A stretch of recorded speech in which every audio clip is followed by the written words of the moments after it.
अस्सलाम वालेकुम दोस्तों, अपनी नेक्स्ट वीडियो के साथ आपको वेलकम करता हूं अपने इस चैनल में। उम्मीद है सब खैरियत से होंगे। तो चलते हैं आज की अपनी अहम न्यूज़ और इन्फॉर्मेशन की जानब। सबसे पहले दोस्तों कुछ अहम इन्फॉर्मेशन, अहम मालूमात आप लोगों के साथ शेयर करूंगा।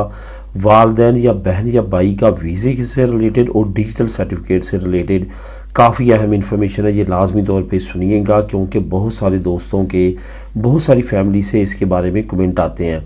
इस पर डिटेल के साथ आपको प्रोवाइड करूंगा इन्फॉर्मेशन। उसके बाद इंग्लैंड यूरोप में वापसी है, एक अहम कदम। यूरोपीय यूनियन ने एक अहम पाबंदी जो है वो इंग्लैंड से उठा ली है और इंग्लैंड ने भी एक अहम प्रोग्राम ज्वाइन कर लिया दोबारा से यूरोपीय यूनियन का, जिसको एक मेन बेस बना के इंग्लैंड अलहदा हुआ था यूरोपीय यूनियन से। इसके बाद नॉर्वे में 40,000 यूरो की नौकरियों की अनाउंसमेंट की गई है सिपे की जानब से, यानी कि स्पेन की हुकूमत ने नॉर्वे में नौकरियों की अनाउंसमेंट किया। अगर आप वो करना चाहते हैं, क्या रिक्वायरमेंट है, इस पर बात करूंगा। उसके बाद आखिर में मैं बताऊंगा कि स्पेन की नेशनलिटी के बाद अपने कार्ड की मुद्दत कितनी होती है, किस उम्र में कौन सा कार्ड मिलता है, और पासपोर्ट या आपके दनी की तजदीद कैसे आपने करवानी है अगर स्पेन के बाहर आप हैं। अंदर तो आपको मालूम है कि एक्सपायर होगा, आप करवा लेंगे। अगर आप स्पेन से बाहर हैं तो फिर आप किस तरह से करवाएंगे और क्या रिक्वायरमेंट है स्पेन हुकूमत की, इस पे बात करेंगे वीडियो के आखिर में डिटेल के साथ। तो सबसे पहले तो दोस्तों बात करते हैं कि वालदैन बहन भाई का वीज़ा जो है उसके बारे में अहम इंफॉर्मेशन आपको प्रोवाइड करता हूँ।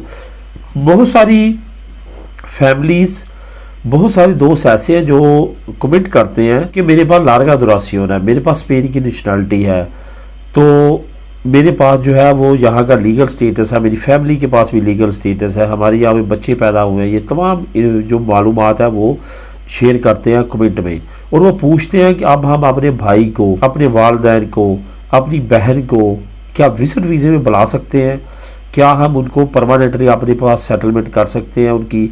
तो मैंने वालदैन से रिलेटेड तो काफ़ी मरतबा काफ़ी डिटेल के साथ आपको बताया है कि उनका पहले विजिट वीज़ा करना चाहिए, जिनके चांसेस नेशनलिटी के बाद कुछ बढ़ जाते हैं। लेकिन यहाँ पे मैं एक प्रैक्टिकल एग्जांपल भी आपको बताऊंगा जिससे आप अंदाज़ा लगा लेंगे कि स्पेन का लेवल कहाँ तक का वीज़ा देने का। यहाँ पे ये बताता चलूँ, अभी रिसेंटली इंडिया में भी एक रिपोर्ट शाया की गई है और पाकिस्तान में भी उस वक्त काफ़ी बात की गई है इस पर। हर साल जो इंडियन है और पाकिस्तानी है वो लाखों डॉलर जो है वो वीज़ा फ़ीस की मद में मुख्तलिफ ममालिक को दे रहे हैं, लेकिन उनके वीज़े फिर भी नहीं लग रहे क्योंकि वो नॉन रिफंडेबल होते हैं। तो उस वक्त मेरे ज़हन में भी ये बात आती है और कई मरतबा आई है, ये कंट्री किस तरह से और किस किस तरीक़ों के साथ जो है हमारे ममालिक को लूट रही है। यही कहना चाहूँगा, मैं लूटने का लफ्ज़ ज़रूर इस्तेमाल करूँगा, क्योंकि अगर आप वीज़ा नहीं देते तो आपको कम से कम पूरी नहीं तो हाफ फीस जो है लाजमी वापस करनी चाहिए। आप सोच रहे होंगे कि इस तमाम बात का करेक्शन इन क्वेश्चंस के साथ क्या है। बिल्कुल करेक्शन है। होता क्या है, आपने वालदैन को बुलवाना है, आपने बहन को बुलवाना है, आपने भाई को बुलवाना है, तो आपने नेशनल पुलिस जाके इनविटेशन लेटर तैयार करवाना है। उस इनविटेशन लेटर की एक फ़ीस है जो आपने पे करनी है। उसके बाद आपने एक्स्ट्रा खैरिया में सबमिट करने हैं डॉक्यूमेंट, उसकी एक फ़ीस है जो आपने पे करनी है। ये तमाम चीज़ें जो है आपको मालूम है कि उसकी आपको तासा पे करना पड़ता है और उसके बाद ये तमाम प्रोसेस होता है।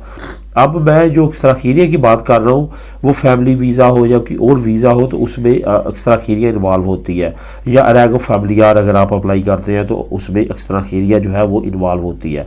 अगर आप सिंपल विजिट वीज़े पे किसी को बुलाना चाहते हैं तो फिर नेशनल पुलिस का इन्विटेशन लेटर ही काफ़ी होता है, उसी पे तमाम प्रोसेस हो जाता है। तो होता क्या है, आप वो लेटर जो है अपने मुल्क में भेजते हैं, वहाँ पे एम्बेसी जो है आपसे फ़ीस लेती है, सारा कुछ लेती है, लेकिन आपको बार बार रिजेक्शन का सामना करना पड़ता है। जिसको आपने इनविटेशन लेटर भेजा होता है, ख्वाह वो आपका वालिद है, वालदा है, बहन है, भाई है, उसको वो वीज़ा नहीं दे रहे।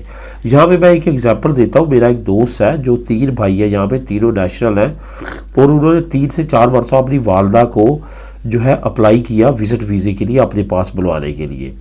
असल में वाला साहब की डेथ हो चुकी थी, वालदा अकेली थी, उनको बार बार बुलवाने के बावजूद, हालांकि 3 भाई हैं, 3 ही बाहर है, तो वहाँ पे उनका कोई भी नहीं था, लेकिन बार बार अप्लाई करने के बावजूद रिजेक्शन हुई। हुआ क्या कि एक भाई जो है वो यूके चला गया और वहाँ पे जाके उसने प्री सेटलमेंट स्टेटस अप्लाई कर दिया, उसको प्री सेटलमेंट स्टेटस मिल गया। उसने क्या किया, तकरीबन 3 से 4 महीने बाद अपनी वालदा को अप्लाई कर लिया इंग्लैंड में, तो उनकी वालदा पहली मरतबा अप्लाई करने पे इंग्लैंड उनके पास आ गई। उसके बाद जो वालदा है उसने इंग्लैंड से दोबारा से अपने बेटों को मिलने के लिए विज़िट वीज़ा अप्लाई किया, फिर वो यहाँ पे स्पेन में आई और अपने बेटों को मिला, वो यहाँ पे रही। यानी कि इतना ज़्यादा टफ प्रोसेस है। जो यहाँ पे 3 नेशनल बेटे हैं वो तीनों मिलकर अपनी वालदा को नहीं बुला सके, लेकिन यूके में जाके एक प्री सेटलमेंट स्टेटस वाला जो बंदा है वो अपनी वालदा को विजिट वीज़े पे बुला लेता है। तो इससे आप अंदाज़ा लगा सकते हैं कि यूरोपियन फैमिली लॉ में और जो इंग्लिश कंट्रीज़ का फैमिली लॉ है उसमें कितना फ़र्क है। ये वाज़ेह तौर पे मेरे सामने सारा कुछ हुआ और मेरा बहुत अच्छा दोस्त है जिसकी वालदा थी ये। तो इसका तमाम प्रोसेस का बताने का मकसद यह है कि आपका जब वहाँ पे एम्बेसी में फ़ाइल जमा हो जाती है, आप सारी फ़ीसें पे कर देते हैं, सब कुछ हो जाता है, लेकिन उसके बावजूद आपको बार बार रिजेक्शन का सामना करना पड़ता है और आपका वीज़ा नहीं लगता। और ये हकीकत है। इसको आपने तमाम चीज़ों को मद्देनज़र रखते हुए जो है आपने अप्लाई करना है। यहाँ पे बहुत सारे दोस्तों चांसेस हैं वालदैन के लिए। अगर आपके वालदैन 65 साल से ज़्यादा उम्र के हैं, बार बार अप्लाई करते रहे, आखिरकार इनको वीज़ा मिल जाता है। लेकिन अगर 65 साल से कम है तो बार बार कोई ना कोई रीज़न लगा के आपको ये रिजेक्ट करते रहते हैं। जहाँ तक बात है बहन और भाई की, उसका प्रोसेस जो है बिल्कुल भी इस वक्त रुका हुआ है। आपको यहाँ से इन्विटेशन इशू हो जाएगा, फ़ीस पे करेंगे तो एम्बेसी की फ़ी पे करेंगे, सारा कुछ हो जाएगा, लेकिन रिजेक्शन पे रिजेक्शन आती रहेगी। और एक स्टेटमेंट जो है लाजमी इनके पास होती है कि हमें लग रहा है कि आप जाके वापस नहीं आएंगे, और इसी बेस पे आपको क्या करेंगे, वो रिजेक्ट कर देंगे। अब दोस्तों बात करते हैं डिजिटल सर्टिफिकेट पे। डिजिटल सर्टिफिकेट में मैंने बात की थी कि लाजमी तौर पे कोशिश करें कि अपना डिजिटल सर्टिफिकेट इस्तेमाल करें कोई भी सरकारी काम करने के लिए, कोई भी सबमिट करने के लिए, डॉक्यूमेंट कुछ भी करने के लिए। तो यहाँ पे एक बात का मैं इजाफा करता चलूँ क्योंकि कुछ दोस्तों की इस पर कन्फ्यूजन हुई है। जब आप किसी लायर को हायर करते हैं, वो लायर अपना डिजिटल सर्टिफिकेट इस्तेमाल कर सकता है, लेकिन वो आपसे एक अथॉरिटी लेटर पे साइन करवाता है कि मैं इस बंदे को हायर कर रहा हूँ एज अ लायर। तो वो आपसे लाजमी तौर पे साइन उसने करवा लिए होंगे, तभी वो अपना डिजिटल सर्टिफिकेट आपके लिए इस्तेमाल कर रहा है। अगर वो साइन नहीं करवाता तो लाजमी तौर पे आपका डिजिटल सर्टिफिकेट इस्तेमाल करेगा। और अगर उसने अपना डिजिटल सर्टिफिकेट किया आपकी तमाम डॉक्यूमेंटेशन के लिए, कोई भी फाइल सबमिट करने के लिए, तो ये याद रखिए कि नोटिफिकेशन भी उसी के डिजिटल पे आएगा।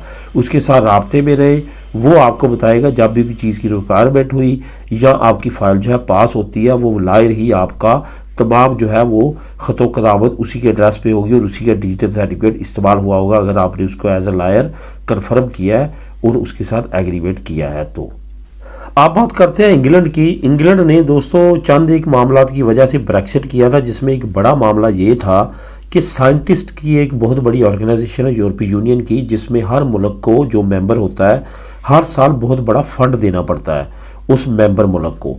तो यूरोपीय यूनियन से अलहदगी के वक्त यूके ने उस ऑर्गेनाइजेशन से भी अपनी अलहदगी कर ली थी ताकि उसको फ़ंड ना देना पड़े, लेकिन आखिरकार यूके ने अब दोबारा से उसको रीज्वाइन कर लिया है और अपने साइंटिस्ट को कहा कि दोबारा से इस प्रोग्राम में जाके, ऑर्गेनाइजेशन में जाके काम करें।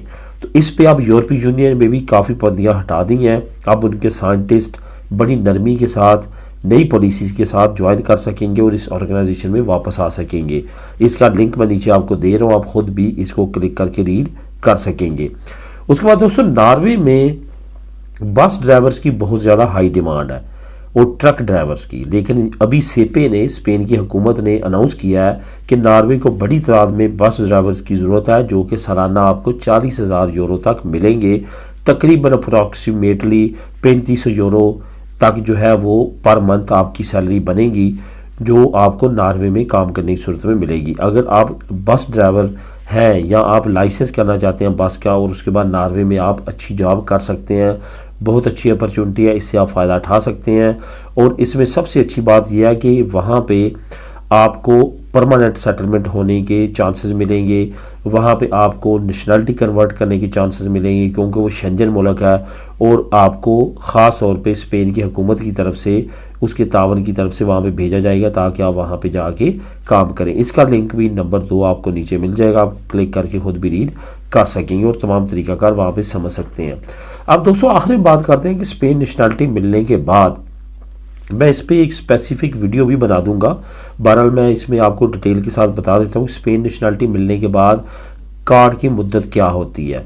सबसे पहले तो आपको बताता चलूँ कि जो बच्चा होता है 0 से लेके 5 साल के दरमियान, उसको 2 साल से ज़्यादा मुद्दत का दनी नहीं मिलता, और पासपोर्ट भी वही मुद्दत का मिलेगा जो दनी का हो। उसके बाद 5 साल से लेके 30 साल की उम्र तक जो है वो आपको कार्ड जो है वो 5 साल का मिलेगा। 30 साल से ऊपर वालों को फिर 10 साल का मिलना शुरू होता है। ये क्या वजूहत है, इस तरह क्यों है? क्योंकि फिंगर जो है हमारी बॉडी में जो फिंगर प्रिंट्स होते हैं वो 30 साल की उम्र तक जो है वो चेंज होते रहते हैं, वो मैक्सिमाइज होते रहते हैं। इस वजह से ये इसका कनेक्शन जो है उन फिंगर्स के साथ है। इस वजह से आपको 5-5 साल का ही मिलता है जब तक आपकी उम्र 30 साल तक नहीं होती। 30 साल से बढ़ती है तो आपको 10 साल का मिलना शुरू होता है दनी। अब बात करते हैं, आप अगर स्पेन से बाहर हैं तो आपने अपना पासपोर्ट या दनी जो है वो किस तरह तब्दील करवाना है, किस तरह तजदीद करवानी है, उसको रिन्यू करवाना है। तो यहाँ पे ये बताता चलूँ कि आपने पासपोर्ट जो है, आप दुनिया के किसी भी मुल्क में रहते हैं, वहाँ की करीब तरीन कौंसलेट या एम्बेसी से पासपोर्ट की तजदीद करवा सकते हैं। लेकिन ये याद रखें कि दनीन के लिए आपको वापस स्पेन में ही आना पड़ता है, यहीं से आके आपने रिन्यू करवाना होता है। ऑनलाइन भी रिन्यू नहीं होती और कोई एम्बेसी या कौंसलेट में भी जाकर रिन्यू नहीं होती। जहाँ पे एक बड़ा मसला दोस्तों को पदरोनामिंतो का भी पेश आता है कि पदरोनामिंतो हम कैसे करवाएं, अगर दूसरे मुल्क में हम रह रहे हैं तो हमारी तो स्पेन में पदरोन होती नहीं है। तो उसका बेहतरीन तरीका ये होता है, आप जिस मुल्क में भी रह रहे हैं वहाँ पर जाएँ, वहाँ की कौंसलेट या एम्बेसी जो स्पेन की है वहाँ पे अपनी रजिस्ट्रेशन करवाएं कि हम यहाँ पे रह रहे हैं लेकिन हम हैं स्पेनिश। वहाँ पे आपको एक सर्टिफिकेट इशू किया जाएगा। वो सर्टिफिकेट आपने लेके स्पेन के किसी भी हदूद में जो पुलिसिया नेशनल है वहाँ पे चले जाना है। वो सर्टिफिकेट आप प्रेजेंट करेंगे तो आपको पदरोन एग्जेम्प्ट कर दी जाएगी, आपकी पदरोमिनतों की ज़रूरत नहीं पड़ेगी और आपकी दनी जो है वो इशू कर दी जाएगी। ये दोस्तों तरीकाकार है जिसके मुताबिक आप अपने पासपोर्ट को और दनी को स्पेन नेशनलिटी के बाद रिन्यू करवा सकते हैं अगर आप आउटसाइड द स्पेन रहते हैं। तो दोस्तों ये थी आज की अहम न्यूज़ और इन्फॉर्मेशन। दुआ में याद रखिएगा, मिलेंगे नेक्स्ट वीडियो में नई अपडेट्स के साथ। अल्लाह हाफिज़।